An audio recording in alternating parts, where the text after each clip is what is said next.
In 1987, the Sega Scope 3D glasses were released. This active shutter-based technology produced an impressive 3D effect, and though only 8 games supported it, it's one of the standout add-on devices for the platform. PlayStation 4 designer Mark Cerny played a major role in its development and was part of the team that developed its very first game, Missile Defense 3D.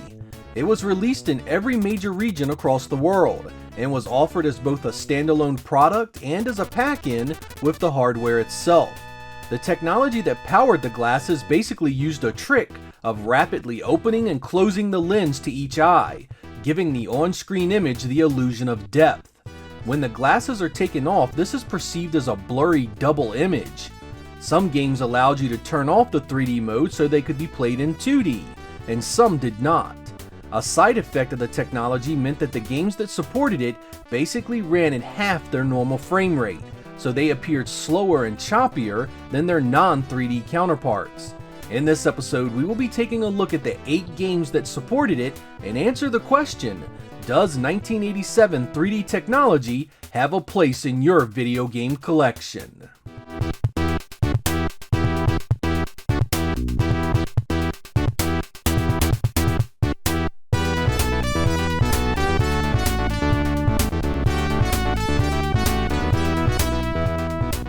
Blade Eagle was a 1988 vertically scrolling shoot-'em-up developed internally and published by Sega. The simple presentation and gameplay is pretty much what you'd expect from a shoot-'em-up from the era. It does have an upper and lower shot to destroy enemies in the air and on the ground, and there is a power-up system in place that gives you additional satellites to increase your firepower. The 3D effect here is pretty tame, and the shooting action was well behind the likes of the Konami shoot-'em-ups at the time. It's an average game all the way around, even the FM soundtrack. Sega made some of these 3D games for the Master System with no 2D mode for those without the 3D glasses. I never really understood this because it limited the market in which these games actually had access to. I mean, if you owned the 3D glasses, great, but with no option to turn that 3D mode off, it was basically useless to everyone else. The 9 levels helped the replayability a bit, but with only a single player mode, you would have thought the visuals would have been better. Games like R-Type and Power Strike absolutely destroy it in every way.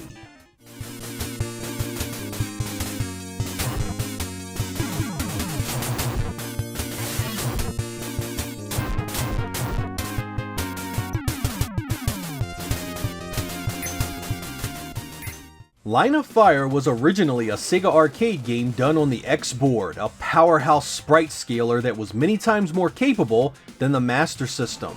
Instead of trying to port that version, Sega just completely redid it as a vertical auto-scrolling shoot-'em-up and released it in 1992. This one is definitely better than Blade Eagle, but it has some shortcomings that hold it back from greatness. The first is that not all of the screen area is available to you to move around on. Unlike most games of this type, you can only move to about the halfway point before you are stopped, making the area that you have to get away from enemy fire quite small. This artificially inflates the difficulty in a game that is already slow and short to begin with. You have 2 forms of attack.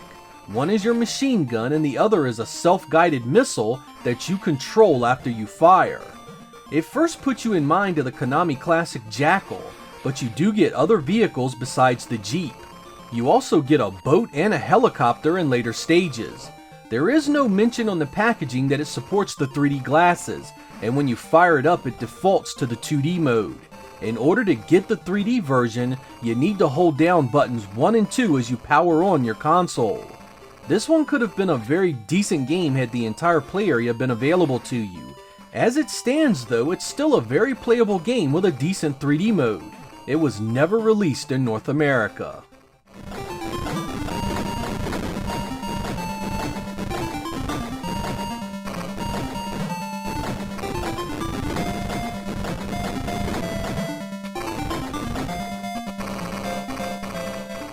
In 1988, Maze Hunter 3D also made its way to the Sega Master System 3D glasses, courtesy of Sega themselves. This was a top-down action game where you must take your stick-o doom and beat enemies down as you explore various types of mazes. Some levels have environmental dangers like ice to contend with as well. You did have the ability to jump, and there are some power-ups that you can find to augment the few abilities you have. The 3D effect here mostly came from the height of the camera in regards to your place on the screen. Each stage had floors that were high and low, and the 3D effect was absolutely phenomenal. If you plan on adding the 3D glasses to your Master System collection, you want this game first and foremost to show it off. The gameplay won't win any awards for originality, but there is such an appeal to playing this in 3D, all you'll care about is how cool it looks. It also has an excellent FM soundtrack if you can support it. Unfortunately, this has no 2D mode that I know of, so if you are just looking for a decent maze-style game on the Master System, you'll need to look elsewhere. It was on the 3DS game Sega 3D Classics Collection under its Japanese name Maze Walker.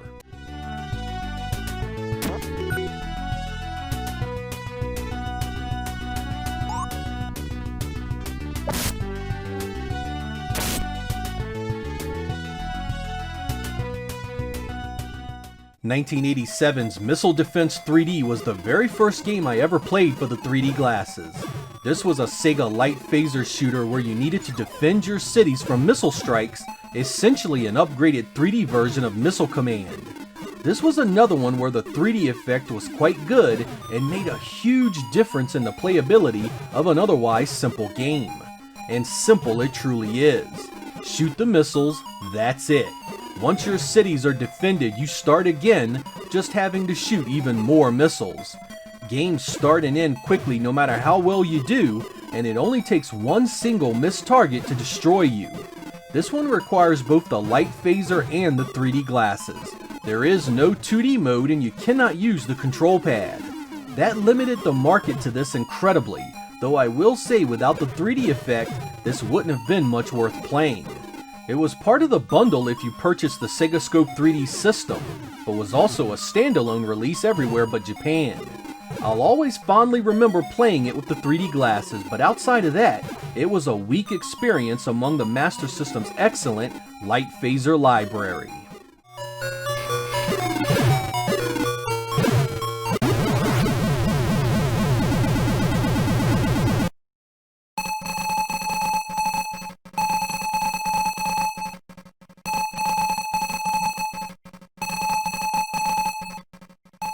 You can imagine my surprise when I discovered some years later that there was a 3D version of OutRun for the Master System. Released in 1989, this took the classic driving simulator and brought it to Sega's 3D glasses. It added multiple new music tracks which supported the FM sound module, and even upgraded a few of the stage details, like adding the ocean back in. It's a bit choppier than the original port, but still plays well, and there are both 2D and 3D modes, so it can be enjoyed whether you have the 3D glasses or not. I can't say I'm a big fan of the new sound selections, particularly at the cost of losing Splash Wave, but they aren't terrible.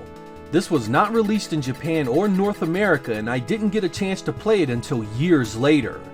So was the Master System experience for us here in the United States. This is one of the premier titles for the 3D glasses and almost makes them worth owning all by itself. It can be a bit on the expensive side, but at least it looks great. If you just want a solid racing game for your Master System, the original will do, but if you own those 3D glasses, this one is a must.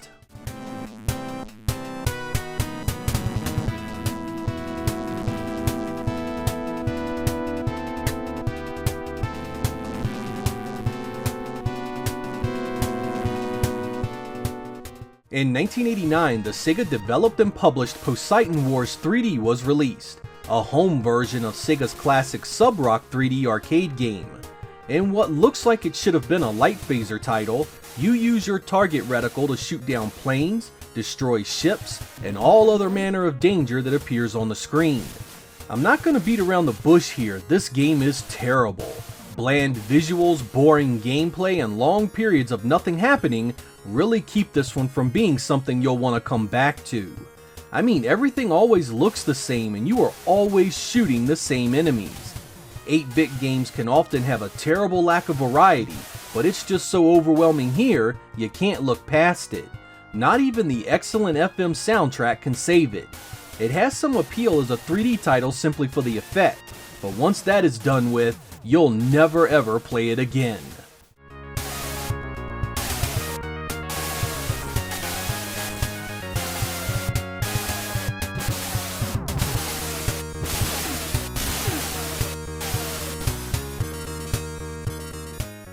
In 1988, Sega developed and published Space Harrier 3D for the Master System.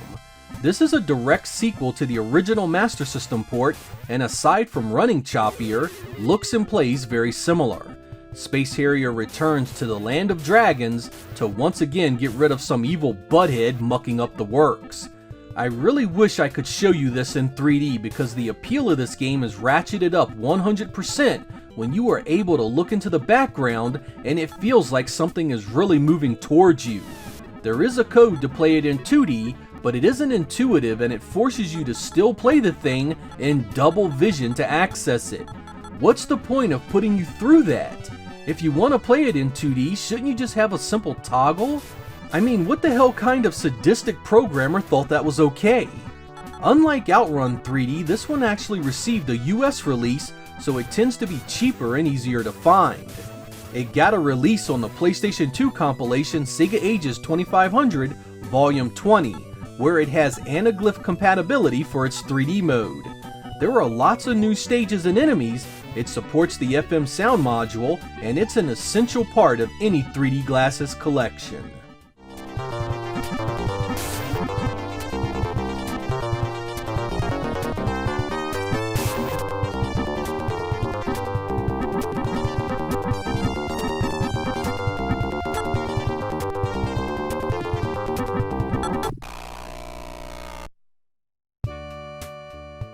I still remember it like it was yesterday, going over to my best buddy's house and seeing that he had gotten Zaxxon 3D, the direct sequel to the arcade classic.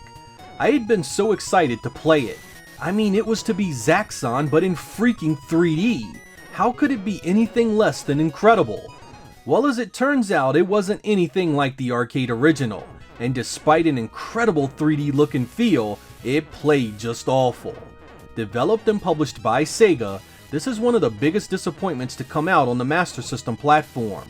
It attempts to take the isometric gameplay from the first, turn the camera behind the ship, and go full on 3D. And damn does it fail miserably. While the notion of fighting this way sounds cool, you have to be on the same level as your enemies to hit them. That's easy enough on the ground targets, but in the space scenes, it's tough to hit anything at all. You do get a target icon when you have enemies on your level, but they move quickly to make even that nearly useless. There is a fair amount of repetition in the enemies and bases as well, and you'll be doing the same thing pretty much the entire game. This really is a shame because the 3D effect is so impressive.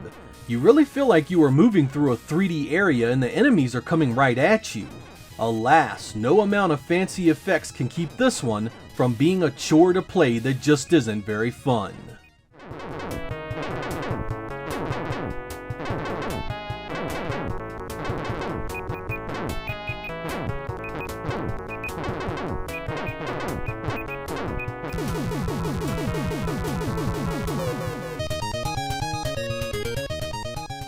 I've had this episode on the back burner for a long time. I honestly just didn't know how to bring it to you.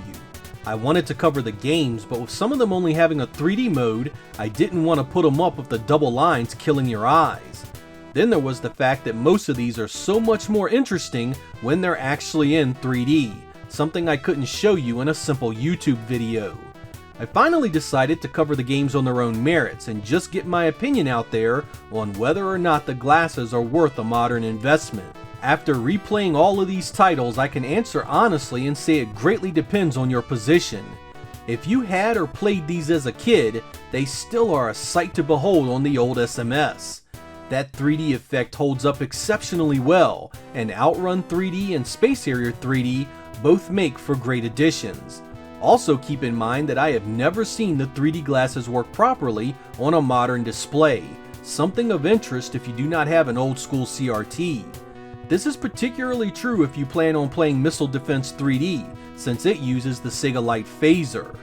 Sega wasn't the only video game company messing around with 3D back then, but they were one of the few to release it worldwide in the 1980s. While not many games were released for it, the technology was quite impressive to be so inexpensive at the time. A word of warning to those of you with a Master System too. These glasses require the card slot on the original hardware to work, making them incompatible with variants thereafter. I really do wish that Sega would release the old 3DS Classics collections for the PlayStation VR. That platform is just ripe for some 3D Sega action. We can only hope that maybe next generation, Sega will realize that. I'm Sega Lord X, thank you guys for watching, and I will catch you next time.